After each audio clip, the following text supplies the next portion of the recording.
Hello and welcome to the Who the Fuck is in the Mirror podcast. I'm Angela Spooner, your host, emotional intelligence guide, trauma-informed coach, yoga instructor, confident, badass single mom of 3 amazing children, and founder of Unabashedly You.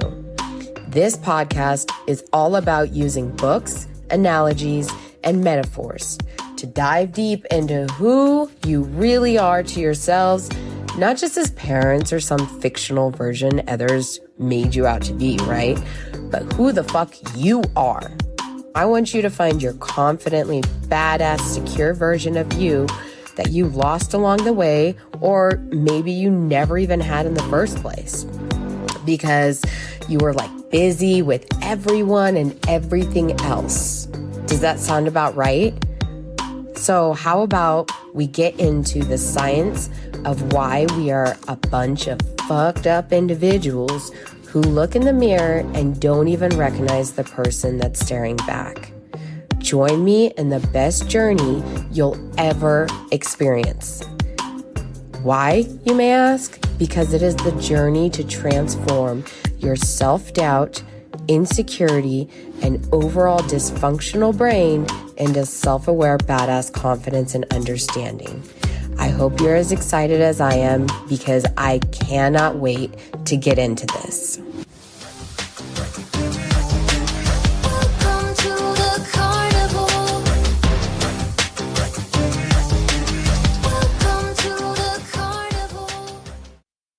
Hello, everybody. Sorry, I'm a little late this week, but I have a lot going on, and I had kind of a little mental checkout, which we'll kind of talk about in this podcast. But today we are talking about chapter 3, and the body keeps the score. It's looking into the brain. So it's the neuroscience revolution, all right?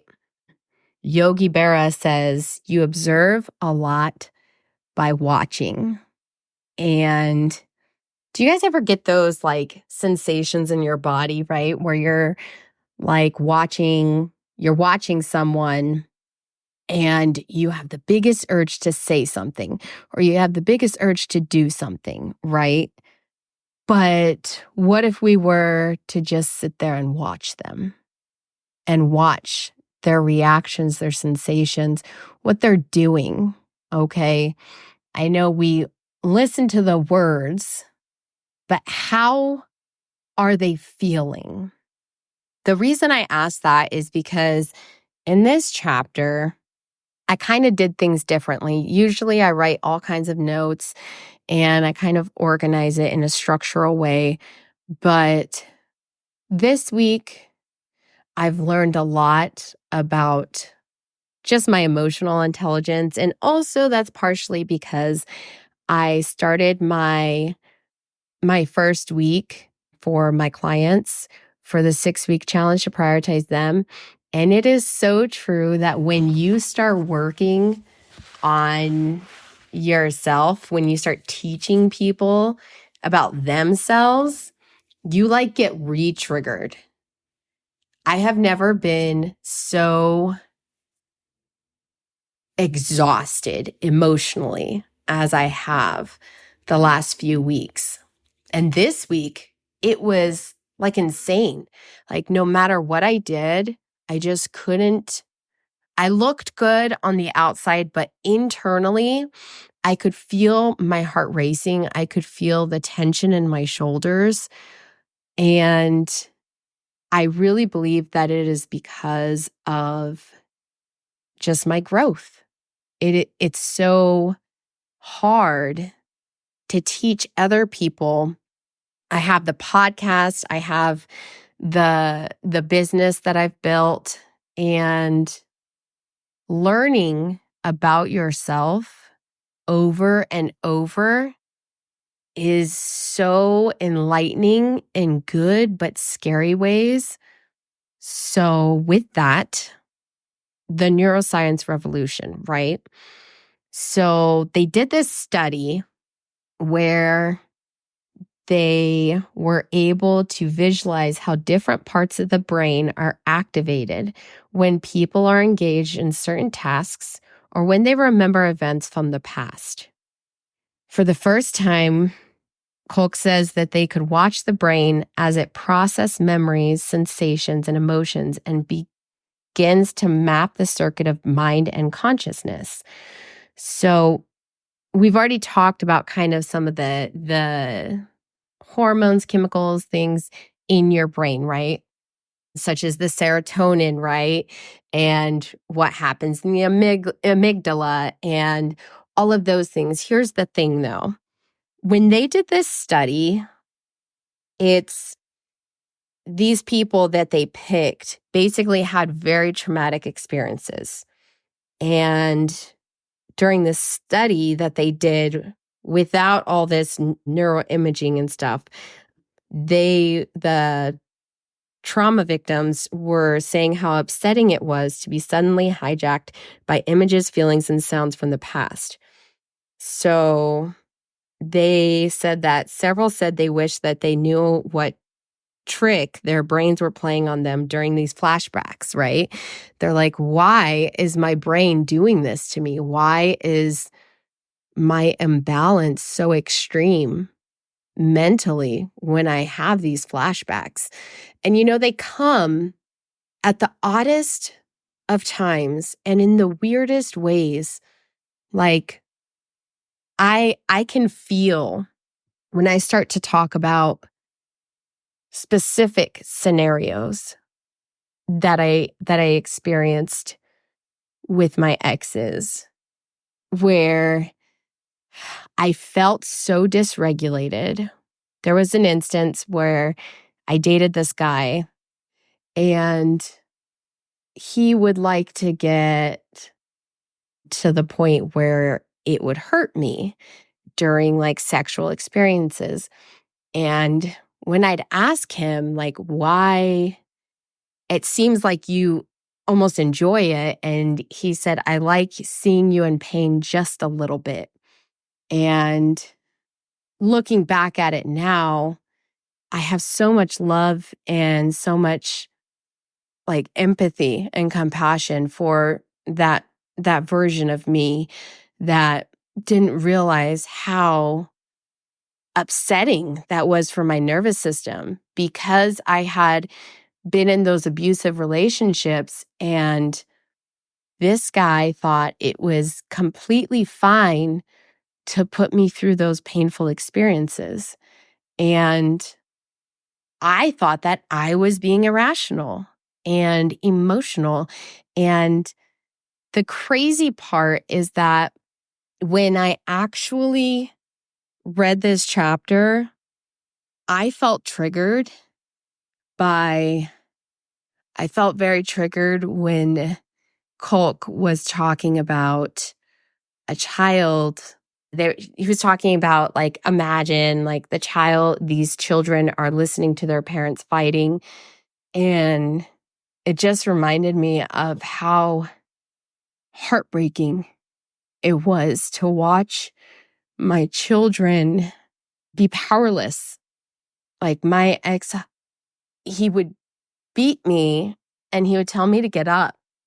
And if I didn't get up fast enough, he would beat me more. And if I didn't get up, period, then he would tell me, I'm going to pull you up by your hair. And I remember multiple times where I just was kind of curled up crying and saying, God, help me. And he would laugh at me and say, God can't help you now. And this is really triggering for me to talk about with you guys, because saying I've gone through all of this stuff is one thing, but in this chapter, Kolk really talks about how like people that have been through trauma, we can't talk about the experiences in depth. We have a difficulty, and it's partially because we have these blockages in our brains, right? So I never understood it until I started working on myself. I would watch myself I couldn't use words. I couldn't express myself. And I always wanted people to just read my mind. Like, why couldn't they read my mind? Why couldn't they see the bruises on me? Why couldn't they see the insecurity in me? And I had so much bitterness and pain. But when I read this chapter, like I already knew it, but to hear it, that my left brain and my right brain, my right brain is all about showing through movements and actions and facial expressions. And the left brain doesn't really work in PTSD situations when you're being triggered. And that for me was like, holy shit. Like, holy fuck. I wish I had known that, but I'm not shaming myself. It's just something where I have a new compassion and love for myself. We spend so much time being angry about things, being angry at people, why don't they understand me? Why did this person hurt me? And we spend very little time trying to truly understand a person. I can watch someone and see that they're dysregulated just by their movements, just by their inability to make sentences, right? And for me, I have always thought that I was good with words, right? But I really wasn't. Words didn't come easy for me, and they still are very difficult because, as the book says, trauma literally makes it so hard for you to articulate words, sentences, make sense of things. It's a constant fight in your head where your adrenaline is pumping even after the event.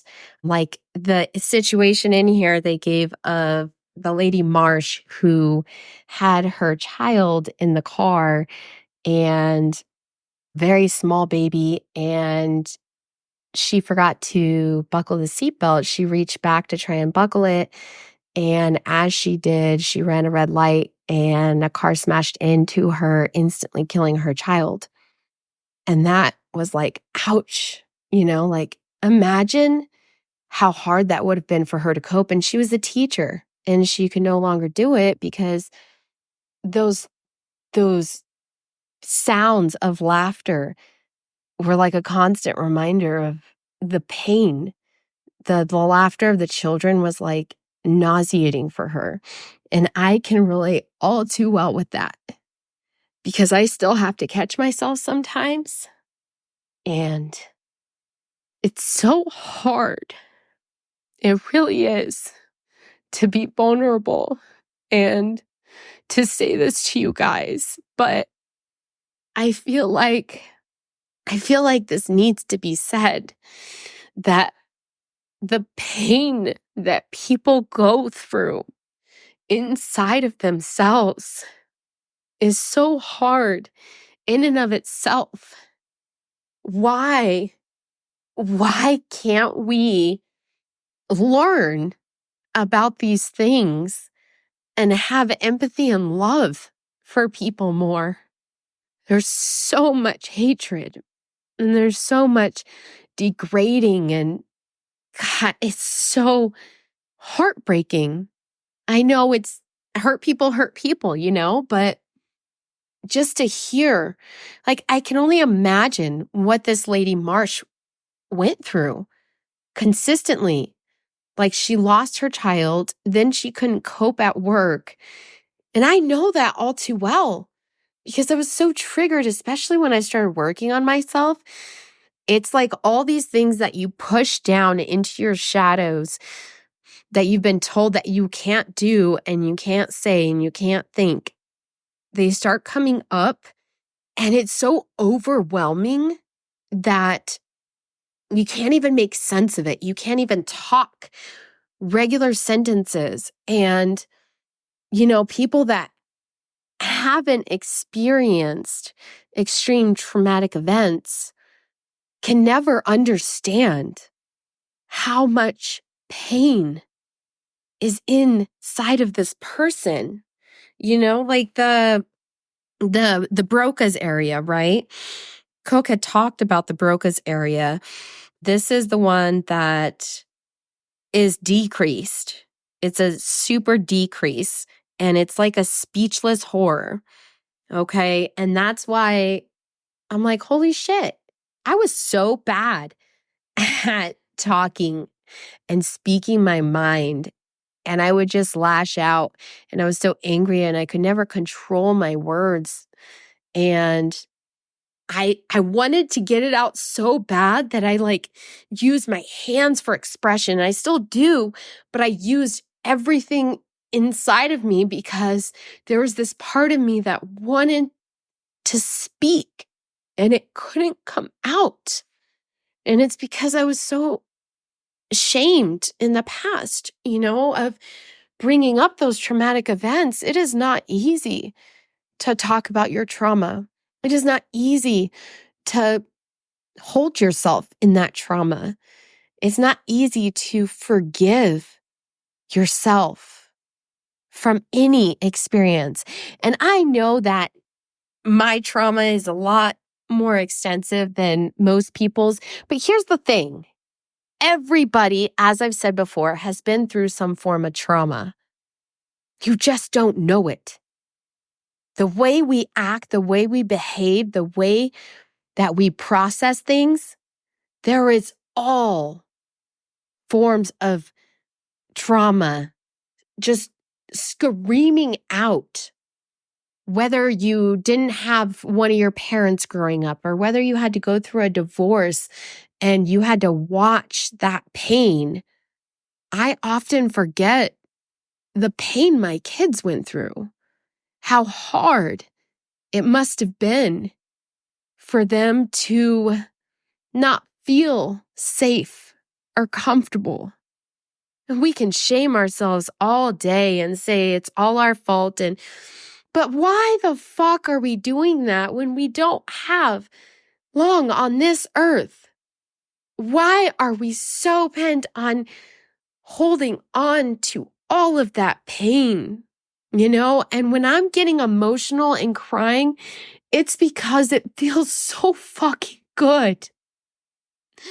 It feels so fucking good to say something that scares the shit out of me.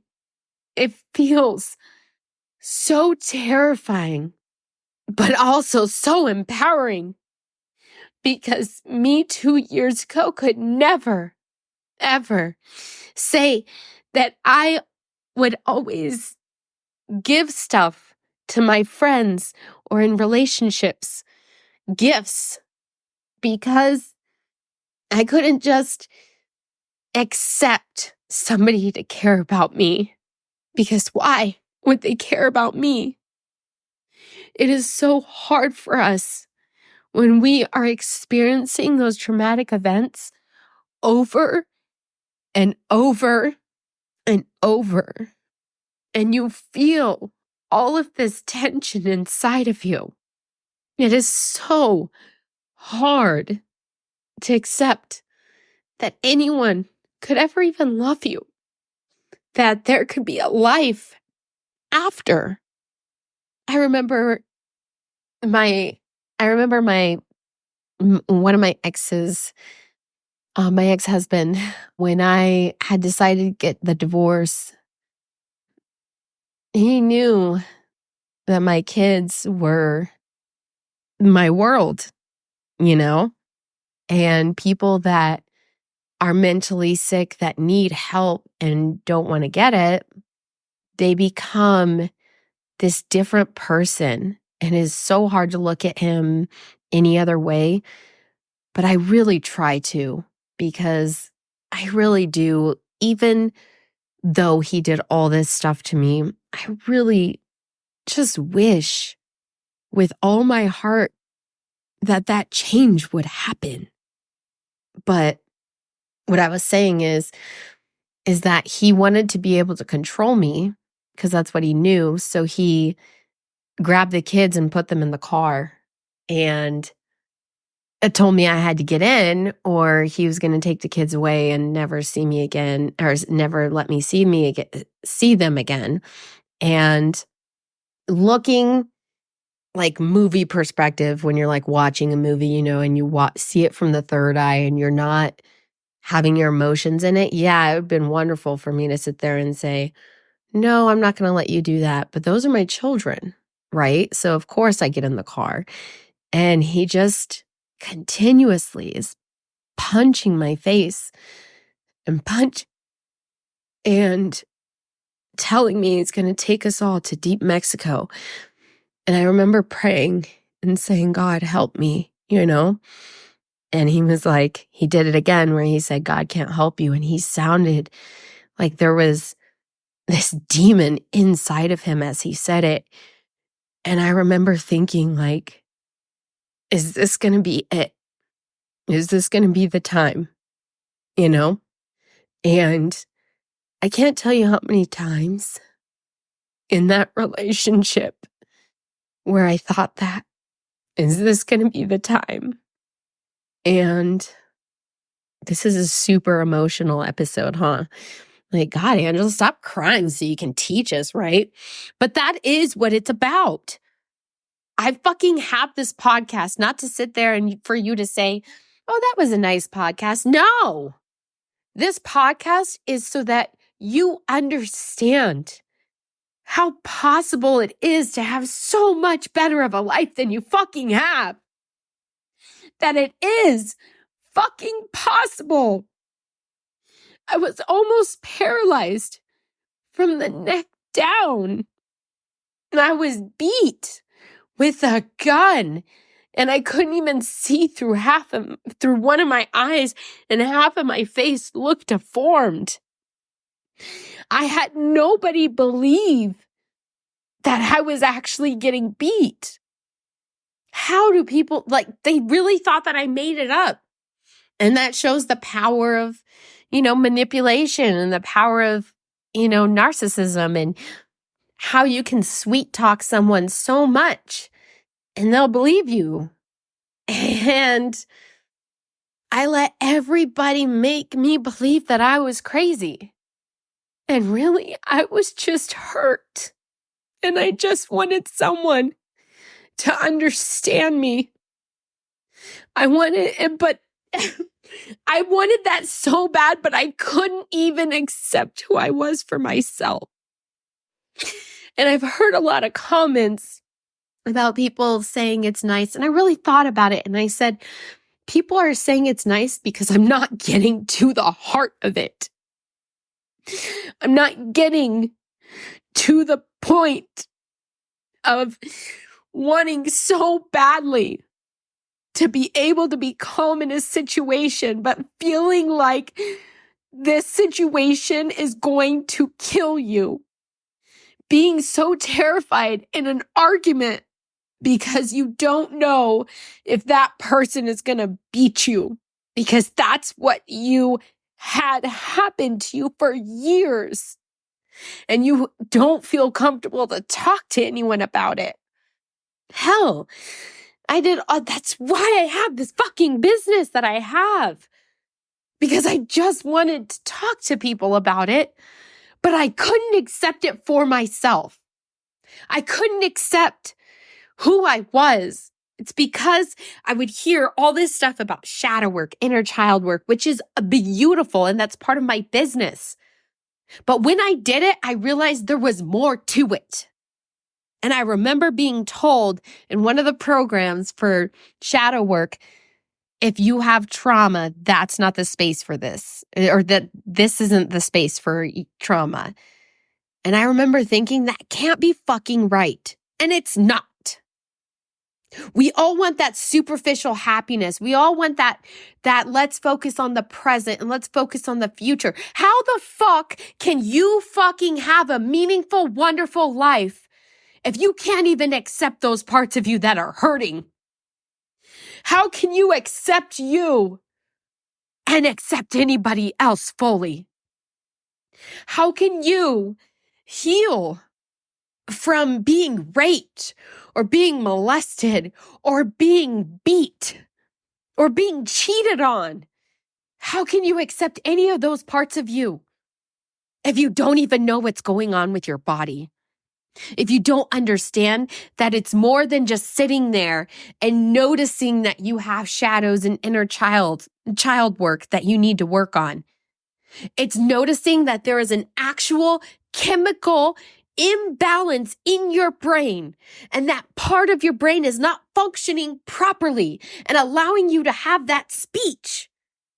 Kolk says it's like the speechless horror, the effects of physical lesions like strokes. That's what it's like.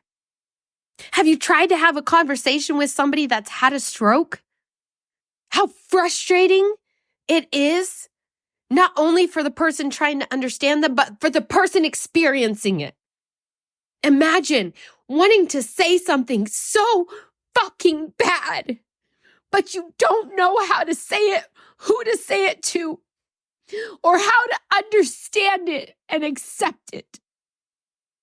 If you have ever felt that way in your life, then I'm fucking telling you, I'm not even doing a self-sponsored ad today because this shit is real. I am telling you that if you want to fucking love who you are and be completely confident in all sides of you and be able to be vulnerable and open with someone and truly feel loved within yourself, and for your loved ones. If you want them to accept who you are, if you want to be able to tap into those sides of your brain, you have to accept the sides that have been struggling. You cannot fix a problem until you accept that you have it. I can't tell you how many times I have talked to somebody that has been through a traumatic experience like mine, and they downplay it. Or they say, yeah, I'm good now.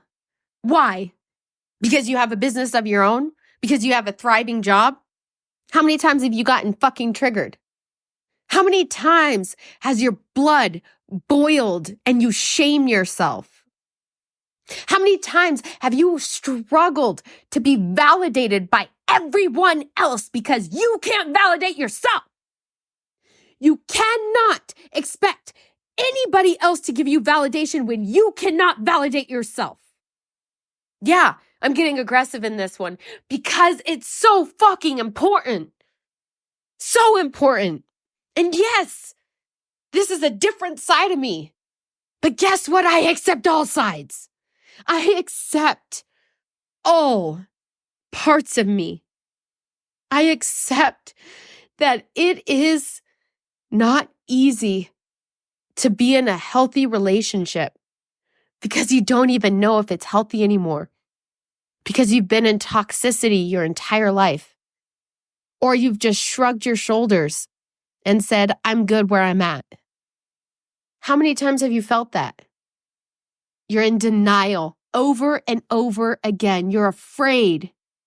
Because if I tap into that side, Angela, I could hurt.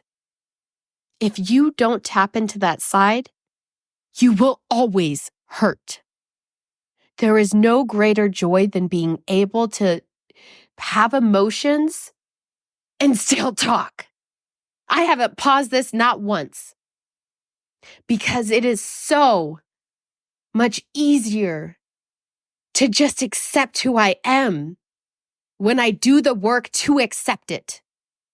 You cannot work on a relationship without also working on you. If you do, you will end up focusing on all the things that they need to change and never accepting the things that you need to change.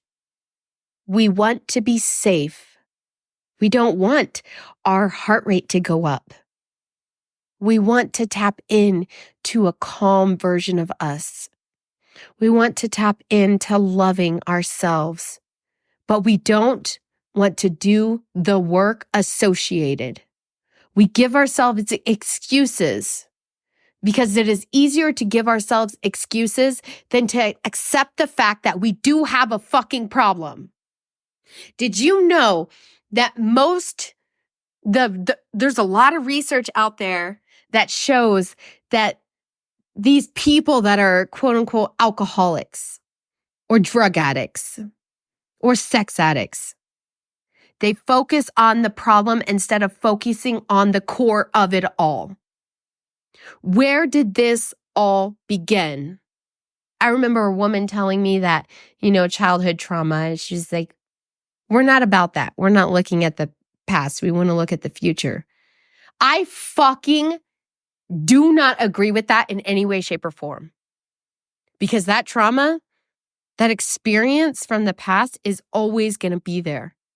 If you cannot accept those sides of you and hold yourself, if you can't look at a younger version of you in that sandbox that is screaming for you to accept her or him, that is screaming for you to tap in to all sides of the hurt that you've experienced in your life, how the fuck do you expect to ever grow? Fully, completely. You watch without talking. Just watch. Watch your children. Watch your loved ones. Watch yourself. Feel yourself. Own it. Accept who you are. You're fucked up and that's not fucked up. I hope that this was what needed to be, you know how my podcast, you're starting to get an idea of my podcast. Like, yes, these are on chapters, right? We went over the chapter 3 here and there, right? But the whole purpose of all of this is understanding that the reason that you act the way you do, it's not your fault. I mean, how Kolk even mentions like the limbic system, right? He was talking about how limbic system, as we all know, well, as some of us know, right? It's known to be where the intense emotions are activated, which is like the amygdala, like we talked about last week, right? He said, we depend on the amygdala to warn us of impending danger and to activate the body's stress response. Our study clearly showed that when traumatized people were presented with images, sounds, or thoughts related to their particular experience, the amygdala reacts with alarm. So even after 13 years, these triggers were still hitting Marcia out of nowhere. Why? Because she had been pushing down the feelings for years, right? She wasn't even able to control it because she said, I'm good. I can go forward. I'm good. I want to move forward with my life. So we're just going to ignore that little kid. We're going to ignore that inner child that is screaming for you to let her or him out. We're going to ignore that shadow that we were told we were too much, or we weren't enough, or we were too loud, or we had too many emotions. We were too nice. We were too mean. So we push them down. And we're just going to ignore that. No, I refuse to accept that. This is why I created the business that I created. Because we can't just do inner child work and shadow work. In order to feel true liberation, we have to also accept what has happened to our brain so that we can work through it.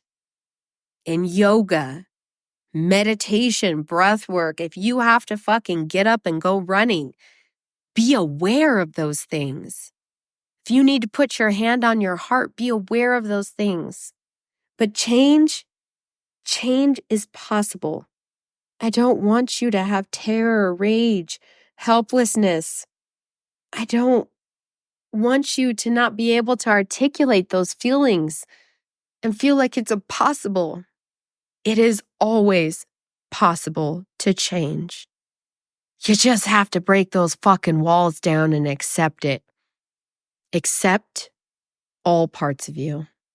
Now, if you didn't like this episode, if you did like this episode, I really want to get some feedback on these episodes, guys.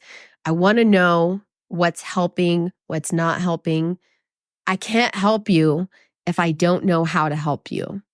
What works for me may not work for others. I can't read your mind. And if we want true changes to happen on this podcast or in my business, changes need to happen. With that, I will leave you. I hope you guys have a fucking phenomenal week. I hope that you get out there and do something fucking amazing with your life and that you make true changes. I want to hear about them. Let me know. Message me on Facebook. Message me on Instagram. Do something, but let me fucking know.